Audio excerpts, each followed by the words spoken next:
Is debt beating you down? You need discipline. You need the Debt Ninja. If you've been caught in a financial trap and need to be set free, then you need the Debt Ninja. Want to stop those harassing collection calls, start saving thousands in interest and fees, and get out of debt fast? Then you need to call the Debt Ninja. The Debt Ninja will find the best companies across the country that will help you consolidate all your bills into one easy payment, reduce your payments by 30 to 50%, and get you out of debt fast.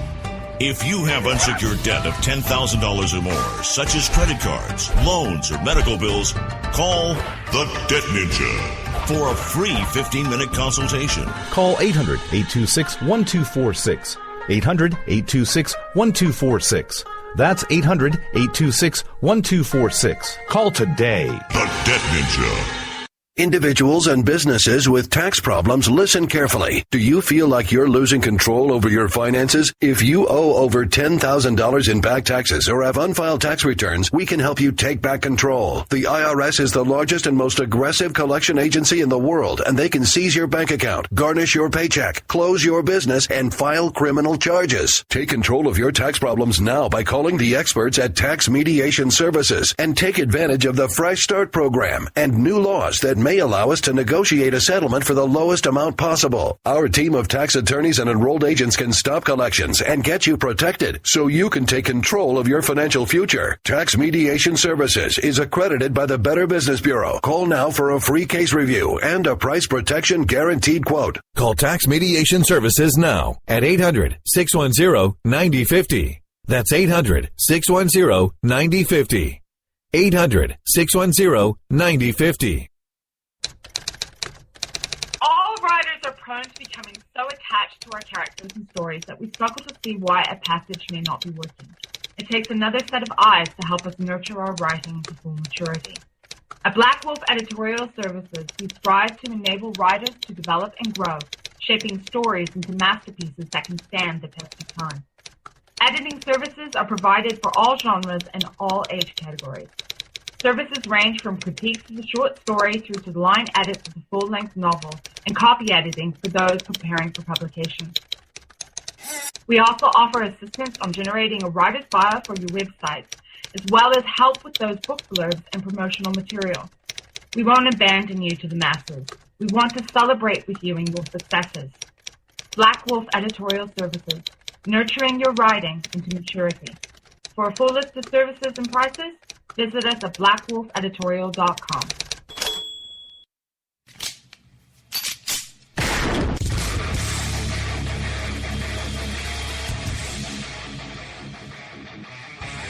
This is Slickery Trigger for Rebel Road Tactical. With proper care and feeding, your pistol will be ready when you need it, there to save your life. Shouldn't your gear be that good? Whether you need a holster for comfortable everyday carry or a tough-as-nails holster for your next training course, Rebel Road Tactical has what you need. Check us out on the web at rebelroadtactical.com.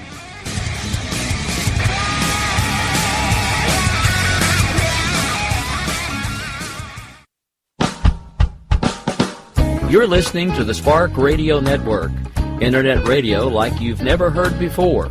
Innovation, creativity, and imagination are all said to begin with a spark. So fasten your seatbelt and take the ride of your life and listen for the spark. You are listening to KLRN Radio, where liberty and reason still reign. My name is Jessie. I'm a United States Special Forces widow. This gives me a unique perspective on the world around us. If you're willing to listen, I'll tell you how I see it, and I won't pull any punches. This is my POV, which stands for Point of View. All right, how y'all doing out there tonight? I am so sorry. I missed you last night, and then today when I was getting ready to do my show, technical difficulties, aka my internet service provider crumbled. Not rumbled, crumbled, as in my internet went down. And I can't do the show without internet. So I do apologize. Now, tomorrow's show will be a special Veterans Day / Armistice Day episode. It may be pre-recorded, it may be live. I haven't decided yet, so don't ask me. But I will be with you tomorrow in one way, shape, or form. And for all of those of you out there listening, I do actually keep my Twitter open and watching for certain things while I'm live on the air. So, if you want to shoot me a message, I keep my notifications window up. So be sure if you're going to send me a message, it's at Jessie's POV. You can shoot me one on Twitter. And if I wasn't always alone, I'd spend more time in the KLRN radio chat room. So I'm going to give it another try tonight. That's another way you can get a message to me while I'm live on the air. Yes, you can talk back to me while I'm live on the air. All right, we're going to give the chat room another try tonight and see how it goes. Although I'd really like to see a few of you join me because I know you're out there. I see the numbers. You guys are listening. What can I say? All right. There has been a lot of news none of you have heard about because election. Did I mention the election? Has dominated everything. All right? Yes, the election coverage has dominated every single thing going on. So, I've definitely got a lot of stuff to talk about. And I know I can't get it all in 1 hour. I rarely can. And that's not even half the show prep I have from the past few days when I've been prepping for shows and didn't get to do them for one reason or another. So, we're going to get through as much as we can. I've got a bunch of audio clips for you. Some of them are a little bit long, but I'm real selective because I don't like to waste your time. All right. We will start off with our usual topic for the past 3 weeks to lead off the show. Mosul.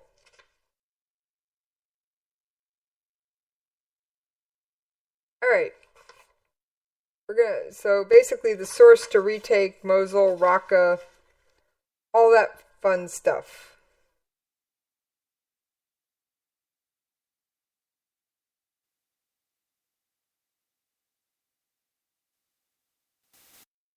Iraqi security forces are accused of killing and torturing civilians south of Mosul.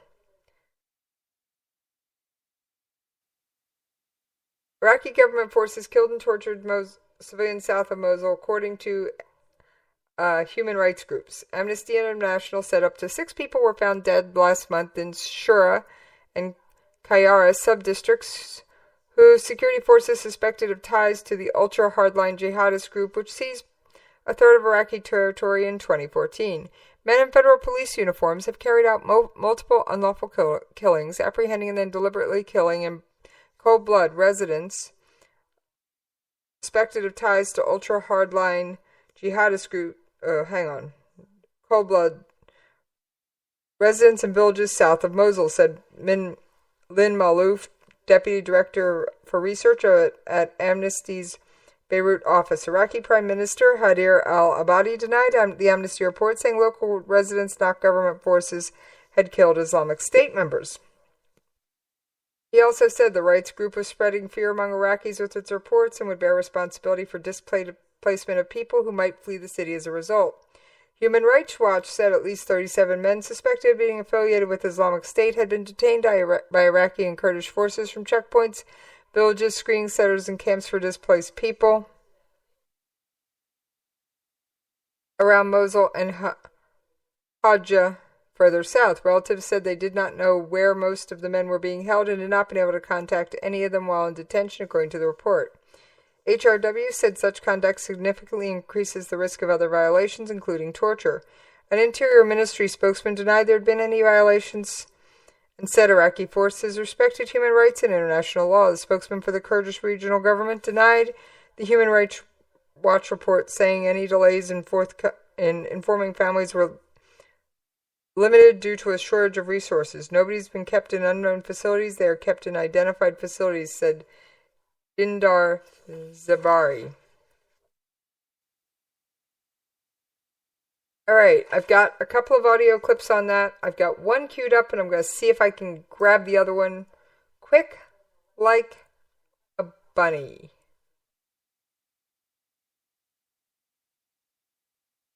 Let me just give just a moment. I'm going to ask you to bear with me.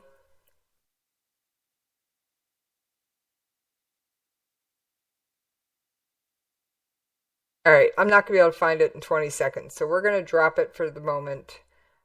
I wonder if I don't think I've got the State Department feedback on that, but I may have one other one. Hang on. Yes, I'm a little bit disorganized. Isn't that why you tune in? Come on. Here's one audio clip I have on it. Amnesty International says fighters were wearing Iraqi police uniforms tortured and executed civilians in villages south of Mosul. Let's speak to Lynn Malouf. She's the Deputy Director of Research at the Beirut Regional Office for Amnesty International, joining us from Beirut. Thanks for being with us on the News Hour. Just tell me what your team found in Iraq. Thank you for having me. Our team has been on the ground since the beginning of the Mosul operation, and they have been able to investigate several incidents. These incidents that we talked about this morning, the report that we released this morning have to do with certain incidents of torture and extrajudicial killings. So we do call today on the authorities to conduct proper investigations into these reports. And speaking of the authorities, the Interior Ministry spokesman coming out and denying there have been any violations and saying Iraqi forces respect human rights and international law. Your reaction to that statement? Yes, so we are aware of these denials, but our position is to say that we call even more strongly on the authorities to conduct the relevant, transparent, independent investigations into these reports, and then after that, once we do have the findings that are clearly put out in the public, then we can talk about denying these facts or not. It is crucial at this point, as the operation is ongoing and the Iraqi authorities are effectively putting their taking control over these areas, to ensure that trust is maintained with the civilian population. And one of the ways to do that is to investigate these kinds of reports. How widespread are such reported violations? And also, as Amnesty International, how do you push for the protection of civilians to ensure these things don't take place? So our role is really to shed light on these types of violations, and we have been investigating violations from all sides. We're not talking massive scale. We're talking about incidents that we have been able to document as a small research team with our limited resources. We know about up to 6 people at the end of October who have been killed, and these are the incidents that we are calling for to be investigated. But these types of violations have also been documented as early as May with the Fallujah operation, with also a number of people who were killed, a number of civilians. So it's not about scale, it's about making sure that these types of violations do not continue to occur as the operation continues, as the military occupation continues, and with the proper investigations, these can serve as a deterrent for future acts of revenge against the civilian population. But our main call has always been the protection of civilians first and foremost.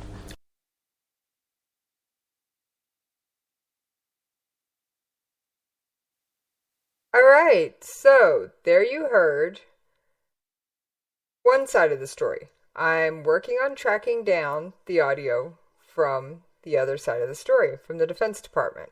Give me just another moment. jump in. I've got the press conference queued up, and I'm working on finding the exact spot I need. Alright, might help if I load the right part of the conference. Just might help. Like I said, I thought I had this one queued up.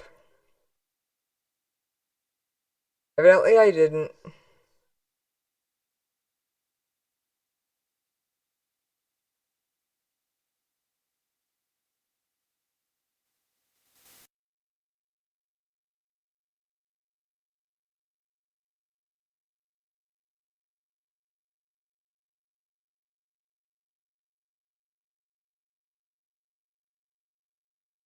Alright, let's see if I can find it. Check in with this audio real quick from this.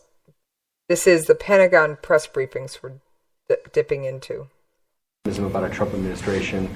Is he concerned about reversals in policy that could be detrimental to the United States, or has he expressed any concerns in meetings with staff about those policies, or is he progressing as if his vision will continue? Were they a little premature? Again, you can talk to the Iraqis. I'm sure if Fox has crews there, you can see for Commander-in-Chief will continue to articulate. Were they a little premature? In Mosul. I think anyone who's there can see that for themselves.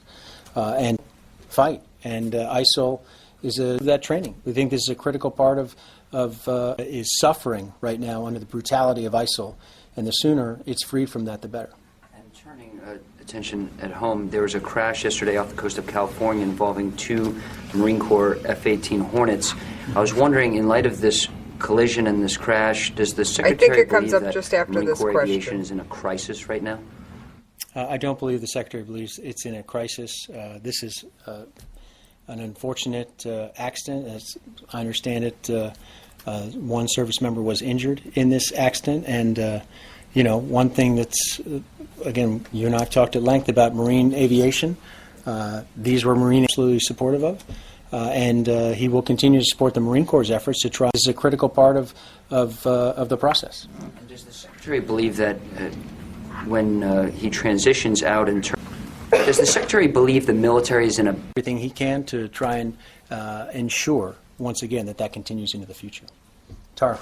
Thanks, Peter. Another one on the transition. One of the plans as they were, and leave it to the Iraqis to speak to the next tact proceeding forward, and we'll leave it to the next administration to speak to their policy choices. I believe the brigade's time frame was a January. Yes, I have some questions on Mosul. With the liberation of Bashika, is it correct to say that my understanding correct that the Kurdish Peshmerga have completed essentially their part of the battle to liberate Mosul? I'll leave it to the passion, to the Kurds to speak to their role in this. They've certainly played a critical role so far in this operation, but I'm not going to speak to tactical moves as to what they might do next. Because my understanding was that was it, and they've done their part, and the rest belongs to strictly Iraqi forces. Or I will, again, leave it to the Iraqis to speak to the next tactical moves and the disposition of their forces. And in the west of Mosul, the Shiite Hashd al-Shabi, the Popular Mobilization Unit, say they have cut the road between Mosul and Syria. Is that correct? My understanding is there has been at least one of the roads heading west has been severed in terms of the line of communication to the lines to Syria. There may be other pathways to the west, but that has been one urban environment that we've always said would be challenging. And these Iraqi security forces, the Kurdish Peshmerga forces, are also in the transition. Has the Secretary... fighting force the world has ever seen will do the same. Has he reached out to anyone to try and safeguard their successor on down line about a Trump administration? All right, I can't find the audio clip. I'm done trying to jump around this press briefing. I will look for it one more time while when we take the commercial break. I am done trying to find it. You heard a few other snippets of information, interesting things. So that's cool. Iraqi security forces continue to apply pressure on multiple fronts in the operation to retake the country's second largest city of Mosul from Daesh. Soldiers with Battery C, 1st Battalion, 320th Field Artillery Regiment, Task Force Strike. We're supporting Operation Inherent Resolve. Let's see. The advances are so far are forcing Daesh to choose where they want to try and defend the city.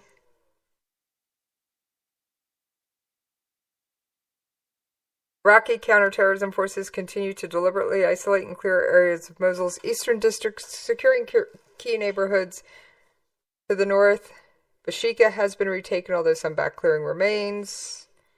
Yada, yada, yada. Alright, we're going to have another audio clip here on this. Yes, I've got more Mosul. You know Mosul always comes with a ton of news. With rifles and rockets, Iraq's Rapid Response Forces attacked Islamic State militants in the village of Karama. Another firefight in the mission to recapture Mosul. Major General Thamir al-Husseini says confidence is high. The troops have high morale. Our attacks are well organized by the head of the coalition forces. The mission began more than 3 weeks ago. Now Mosul is almost surrounded. Nearby, on the banks of the Tigris River, liberated residents of Hammam al-Alil are celebrating in the springs. This area was open to the world. Everyone was happy. People would stay here for 3 or 4 days. That was until the enemy of humanity came. With IS on the run, Iraqis believe victory is close and hope it won't be long before Mosul is liberated. All right, so yes, Mosul is actually making progress. I think I've got a cool clip from Bashika here. The sound of church bells in Bashika, east of Mosul.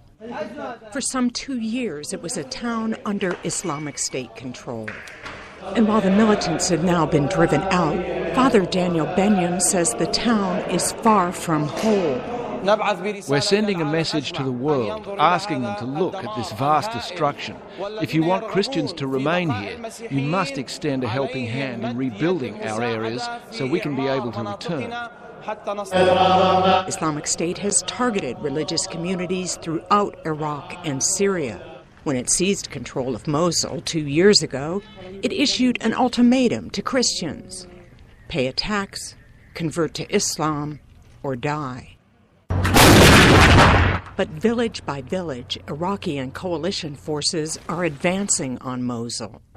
It's a balancing act that comes with a cost: destroy the enemy without jeopardizing civilians along the way. All right, like I said, Bashika finally got freed. One more audio clip on this topic. For the first time in 2 years, they are no longer under ISIL control. All of them from Gojali in the eastern suburbs of Mosul. I feel like I'm in heaven now. I'm really happy. I don't know how to describe it. I'm seeing the world, I watch the people. Being under ISIL was like being in jail. It's been so stressful. People are being displaced. It is such a terrible situation. ISIL destroyed our spirits.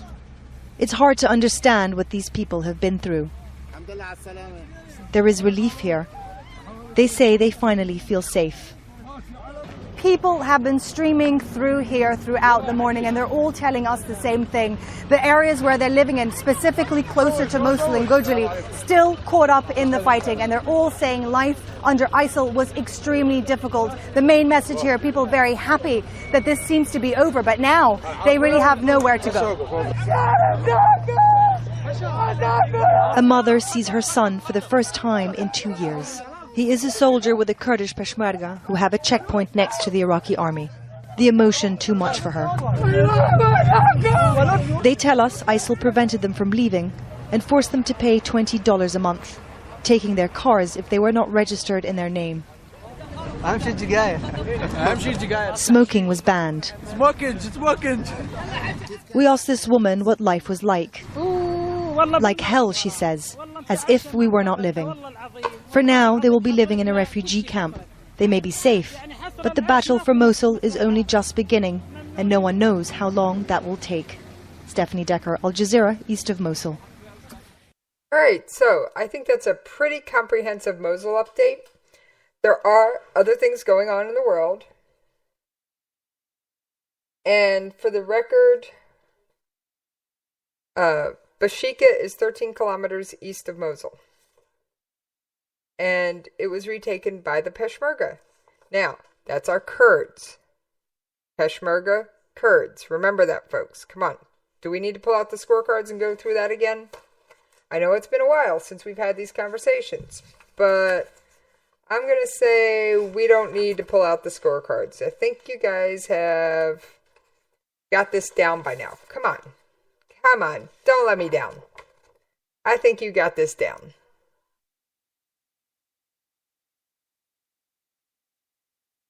All right. We are going to take the commercial break just a couple minutes early so that I can work on finding that other audio clip I had, because I misplaced it. Hey, I've been doing so much on the air lately. I'm going batty. I mean, you realize I produced the election coverage. I came back, did my show the next night. It's been, well, no, I actually didn't do my Wednesday night show because of an oops between Grouchy and his producer, Rick. So, like I said, we are going to take our commercial break just a couple minutes early and pay them bills. Gotta pay them bills. Oh, I've got a special addition to add to our commercial break. Rebel Road Tactical. Yes, our friends at Rebel Road Tactical. They make outstanding custom Kydex holsters. And they are offering a 10% discount from now till December 31st. All you have to do is tell them you heard them on KLRN Radio. So if you need a holster, get in touch with them. They are custom made in the United States. They are not mass produced on some assembly line. They are a holster you can depend on, rely on, and they are fantastic, outstanding workmanship. They remind me of an era when things were made by hand with pride. What better way for that? What better gift for that gun enthusiast? Come on. I can't think of a better gift for a gun enthusiast than a new holster for the holidays. So make your shopping easy. Give Rebel Road Tactical a call.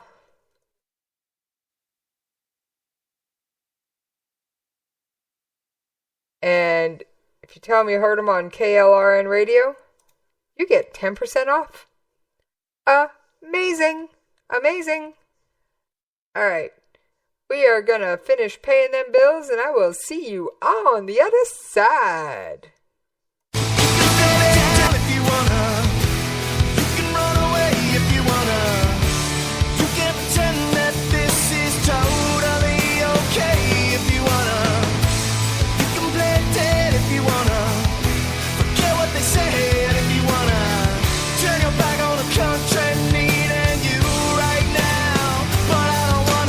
The following message contains a special offer for listeners of this station. Are you a man over 40? Are you constantly looking for the nearest bathroom? Do you wake up multiple times a night to use the bathroom? Right now, Perfect Prostate is sending out free bottles of their groundbreaking new formula to listeners of this station. Perfect Prostate Formula was developed by medical doctor Mitchell Fleischer, and its ingredients have been clinically studied to reduce your frequent nighttime bathroom visits and promote healthy urine flow. Right now, preferred customers get their first bottle of Perfect Prostate absolutely free. There's nothing to lose. Perfect Prostate is guaranteed to reduce that constant urge to use the bathroom, especially at night, and promote healthy urine flow. Don't wait. Call now for your free bottle. Just pay shipping and processing. Dial 1-800-675-0251. That's 1-800-675-0251. Supplies are limited. One free bottle per household. Call now. Dial 1-800-675-0251. That's 1-800-675-0251.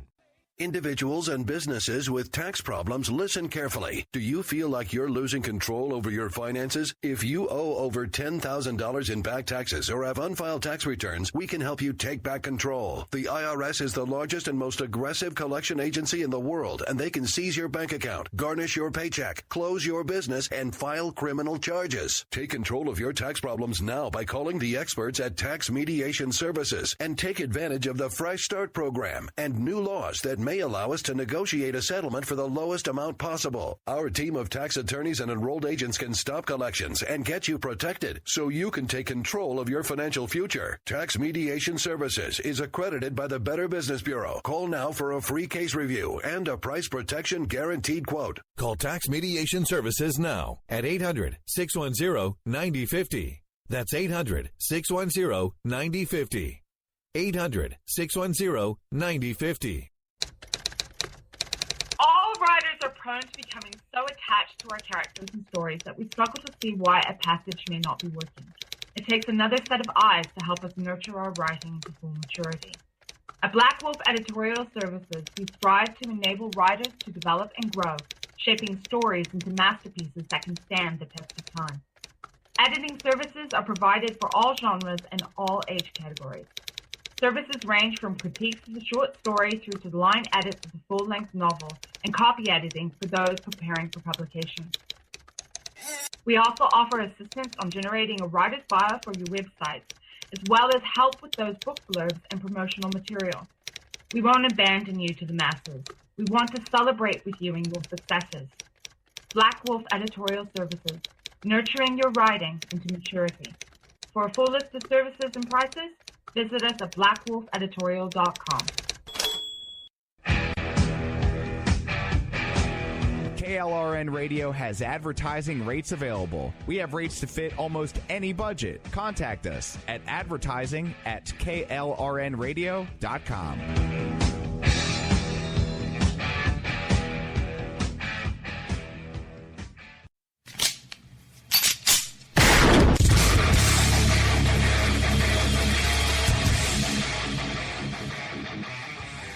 This is Slickery Trigger for Rebel Road Tactical. With proper care and feeding, your pistol will be ready when you need it, there to save your life. Shouldn't your gear be that good? Whether you need a holster for comfortable everyday carry or a tough-as-nails holster for your next training course, Rebel Road Tactical has what you need. Check us out on the web at rebelroadtactical.com.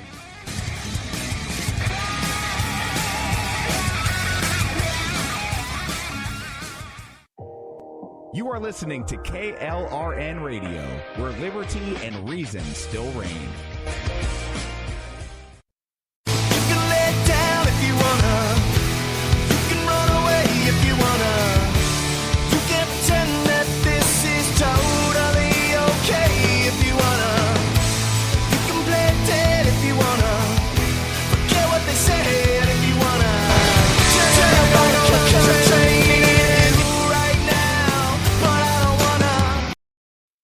Alright, thank you for hanging in there with me while we paid those bills. Alright, I found the other audio clip I was looking for. Yes, I did. I found it. Have some faith, guys. Come on. Alright, this is State Department, and they are discussing the Philippines. And let's take a listen. A Philippine law enforcement agency has filed bribery, graft, and drug-related complaints against one of President Duterte's fiercest critics. Her name is Senator Leila de Lima. Does this move toward prosecution strike you as politically motivated? We're aware of reports. Arshad, I don't have a lot to add at this point. Of course, we're looking at it very closely, but we don't have any kind of pronouncements to make as to what it might mean. But of course, we're watching it very closely, and we would urge the Filipino government to conduct any legal actions against a politician in accord with its international legal obligations and its own legal process, due process. And I, of course, I wanted to see if you could give us an update on a transition.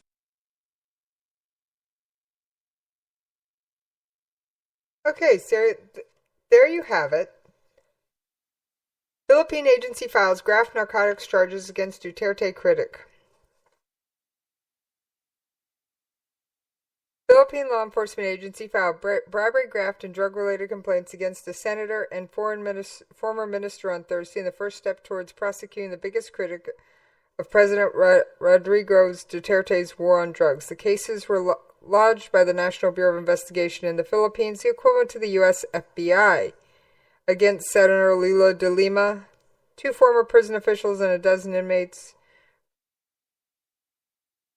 Charges were lodged against Senator Lila de Lima, 2 former prison officials, and a dozen inmates for involvement in the illegal drug trade at the national jail.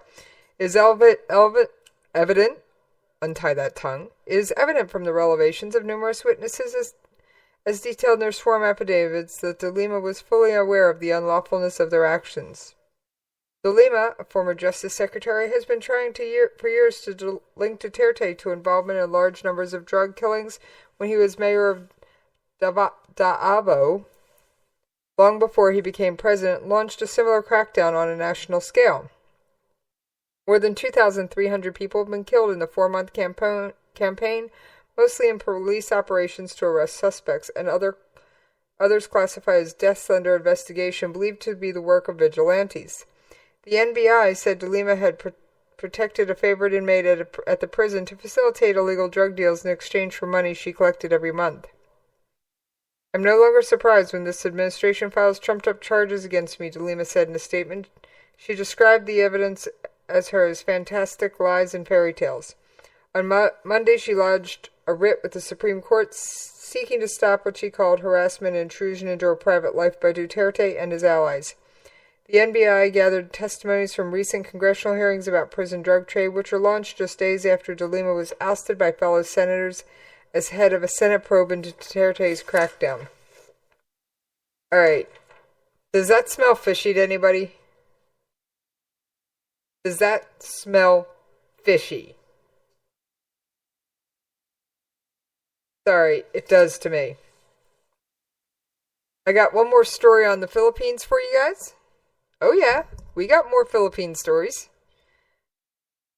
President Duterte said on Friday he would respect defense treaties with friends and ally the United States, but still wanted foreign troops to leave his country by the end of his term.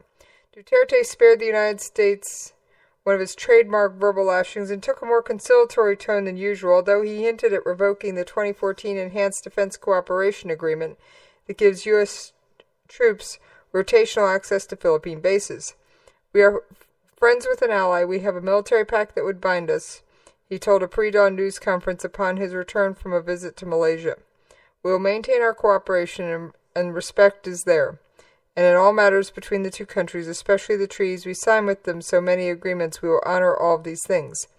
Duterte has been strongly against at times and furious about dependence on the former colonial power, and has called for the scrapping of dozens of joint exercises. He said the Philippines did not need the exercises, and by the end of his 6-year term, he wanted no foreign soldiers in his country. We do not need any foreigners to train Filipino troops.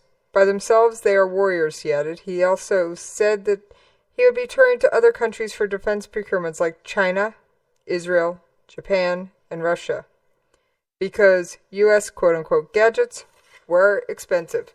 Duterte is often dubbed Trump of the East due to his fierce rhetoric and outrageous comments.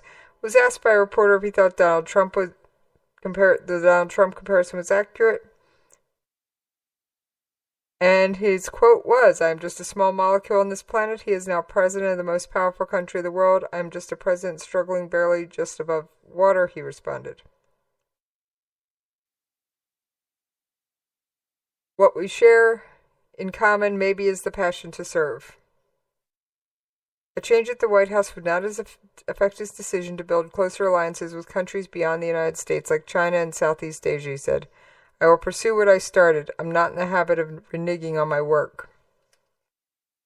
I thought that was rather interesting. And I don't normally do U.S. politics, but I didn't think you were going to hear about it anywhere else. That does come into play sometimes. It really does. There's times I don't want it to come into play, but it does. It does.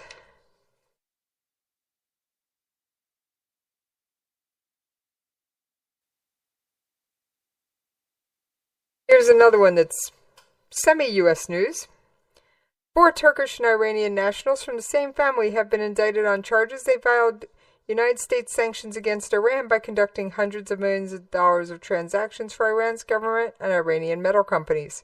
According to an indictment made public on Thursday in the U.S. District Court in Manhattan, Hezbollah Zarai, Stern Zarai, Deniz, Bora Deniz, and Abdullah Evran Erdem conspired to evade U.S. sanctions from 2014 until at least January 2016. The defendants were accused of helping 3 Iranian companies import and export large quantities of copper and steel to and from Iran, and arranging for U.S. banks to transfer at least $100 million to further the scheme.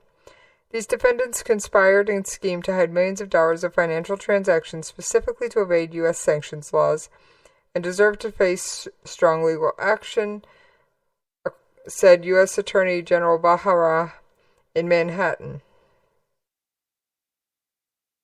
All of the defendants are at large. It's unclear whether they have hired lawyers.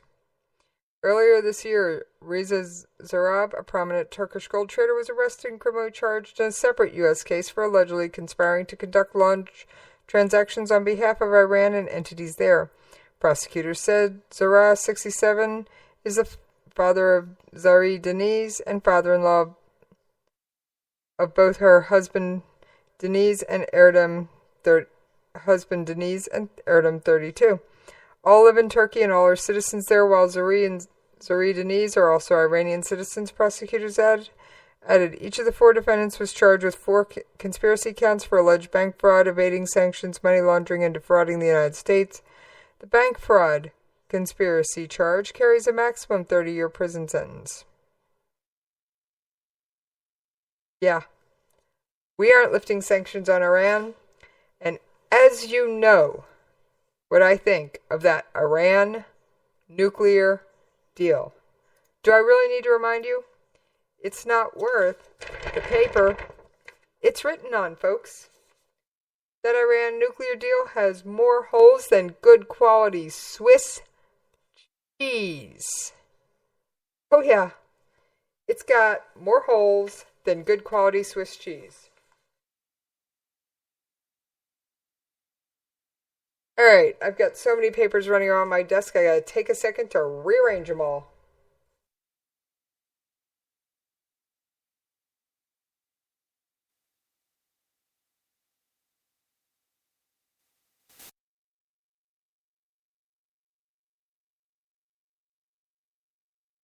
One more Filipino story. I forgot I had this one.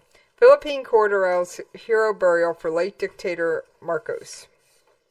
The nation's Supreme Court ruled Tuesday that late dictator Ferdinand Marcos can be buried at Hero Cemetery, a decision that opponents said rolled back the democratic triumph of people power revolt that ousted the despised strongman 3 decades ago. While he was not all good, the 15-member court said in passing judgment on one of Asia's most infamous strongmen, he was not pure evil either. Outside the court, more than 300 Marcos supporters erupted in celebration, chanting the dictator's name repeatedly. Some waved Philippine flags and wept in joy. Anti-Marcos activists were outraged, and some petitioners vowed to ask the court to reconsider. Riot police stood between the opposing groups. We are disappointed, we are heartbroken, we are outraged, a coalition of nearly 40 groups opposed to Marcos' burial at the cemetery said in a joint statement.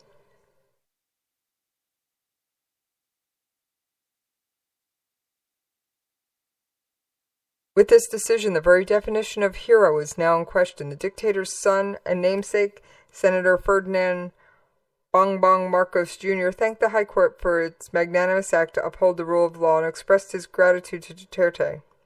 Burying a dictator accused of massive rights violations and corruption by thousands of activists and dissenters at the Heroes Cemetery has long been an emotional issue in the Philippines, where Marcos was ousted by a largely nonviolent army-backed uprising in 1986. At the height of the political turbulence, Marcos flew to Hawaii, where he lived with his wife, Imelda, and children in exile until he died in 1989.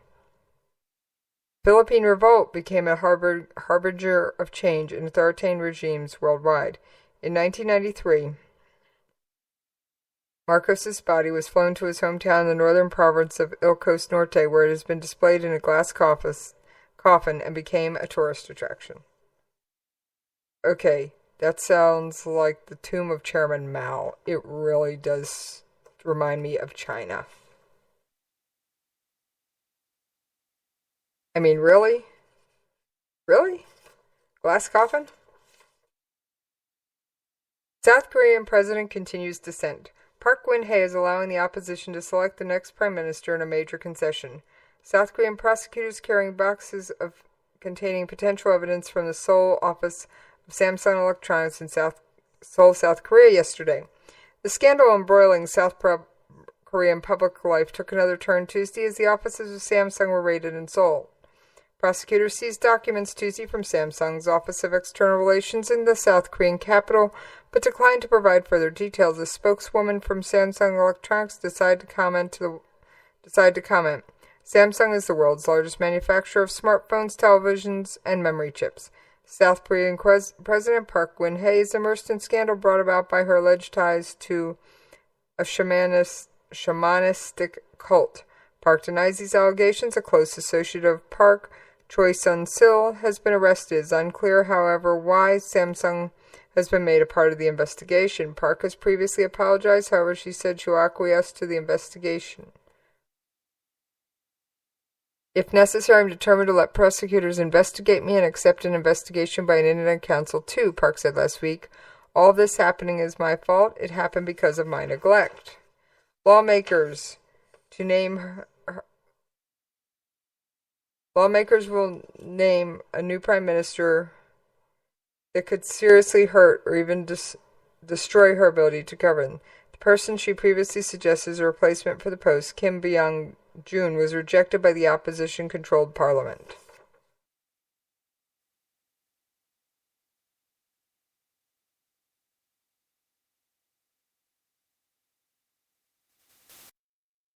U.S.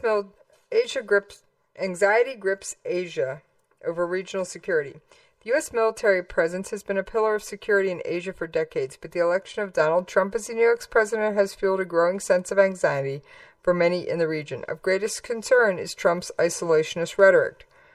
The U.S. has long-standing bilateral defense pacts with Japan and South Korea, the Philippines, and Australia, and recently stepped up defense cooperation arrangements with India and Singapore.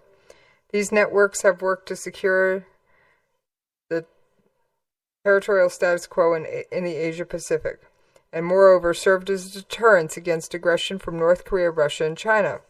While on the campaign trail, Trump repeatedly criticized the alliance with Japan and South Korea as non-reciprocal and unfair in terms of cost-bearing and military responsibility. He even stated he would agree to letting Japan and South Korea have their own nuclear weapons. In the final presidential debate, he reiterated, as far as Japan and other countries go, we are being ripped off by everybody. We are defending other countries. We are spending a fortune doing it. All right. Host's opinion time. First of all, South Korea and North Korea are technically still at war. No, there are not shots being fired on a daily basis, but there are some exchanges of missiles, rockets, occasionally some small arms fire around the DMZ. There are not bodies piling up in flag-draped caskets coming back to Dover. Thank you very much. That's something I'm very grateful for.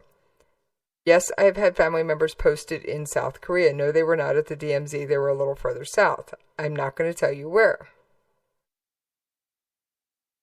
However, Seoul is not very far from the DMZ. That is the capital of South Korea, whereas Pyongyang is much further in from the DMZ.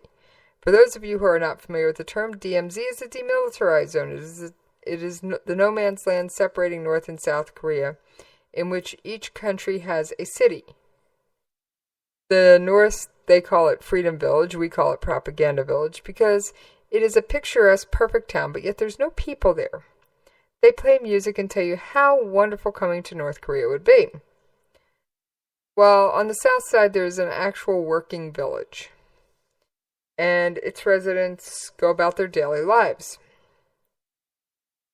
However, they do have special compensation from the government for living in the DMZ. I think they get exempt from military service, and they may not have to pay taxes. I'm not sure. I remember it's exemption from the military service. Yes, I've been to the DMZ. It is a very surreal place. And yes, I technically went to North Korea by stepping over the line inside the Military Armistice Commission into North Korean territory. Alright? Alright. Back to the story. In this context, geopolitical risk will rise, warned Manu Bashkran, CEO of Centennial Asian Advisors, a new president who has questioned decades-long alliances in Asia, South Korea, and Japan, who has lashed out against China, and who seems to have signaled to Putin's Russia that he can cut a deal with them. America's enemies, including North Korea, will be tempted to push the envelope and test how far they can go with the U.S. There are differing views, however, on the likely direction of the new administration's foreign policy. Gerard Curtis, professor emeritus at Columbia University, told the Nikkei Asian Review before the election that he expects the strong U.S. institutions, including the Congress and various branches of the government, will keep Obama in check, particularly if the new administration tries to abrogate the Japan-U.S. Security Treaty. I do think they'll be able to at least keep him upholding the treaties we are already part of.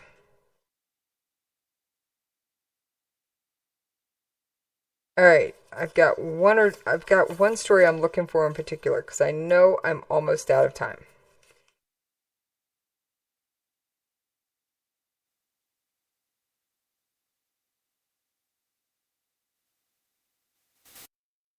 Alright, I've got a North Korea story. What would a day around here be without a story about North Korea? And then I've got my good news or human interest story of the day.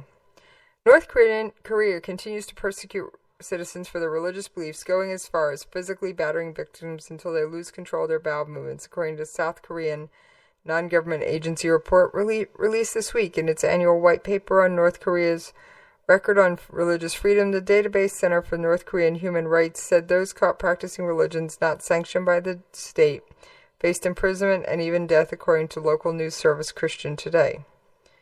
The researchers at NKDB surveyed 11,730 North Korean defectors in the South who came to the country after 2007. Through interviews, this South Korean nonprofit organization identified 6,282 cases of religious persecution involving 3,238 North Koreans. Of that number, 1,040 North Koreans and 1,247 cases were the targets of state-sanctioned human rights abuses, according to the report. More than 99% of defectors interviewed confirmed that there is no religious freedom in North Korea.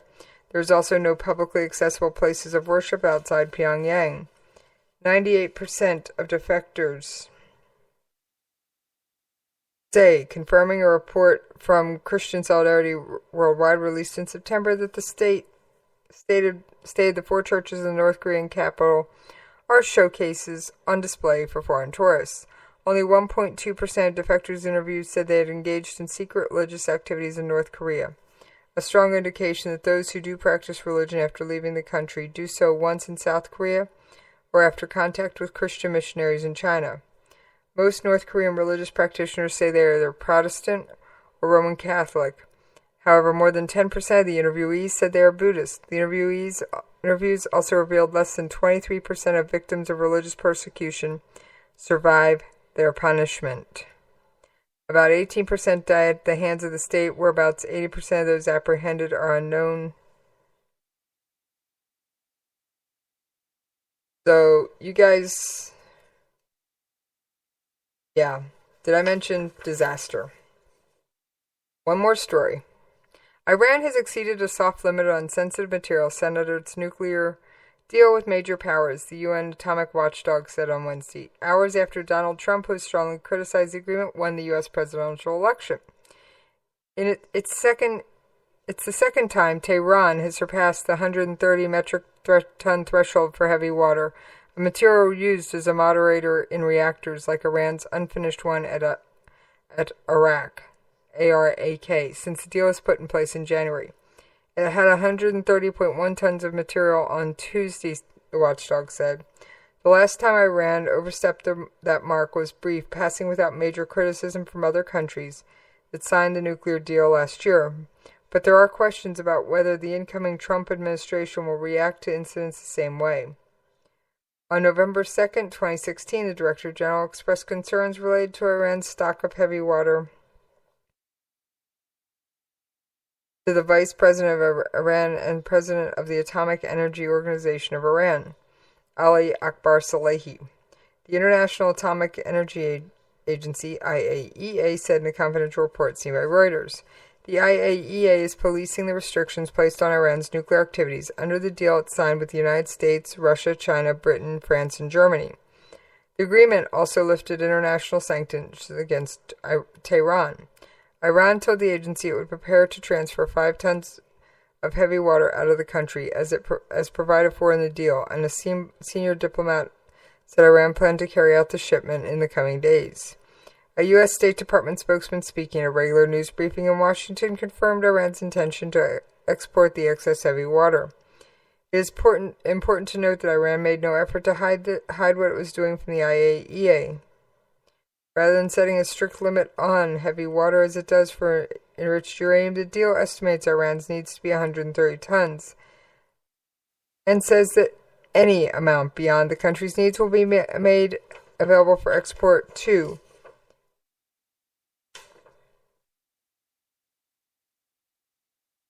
international locations.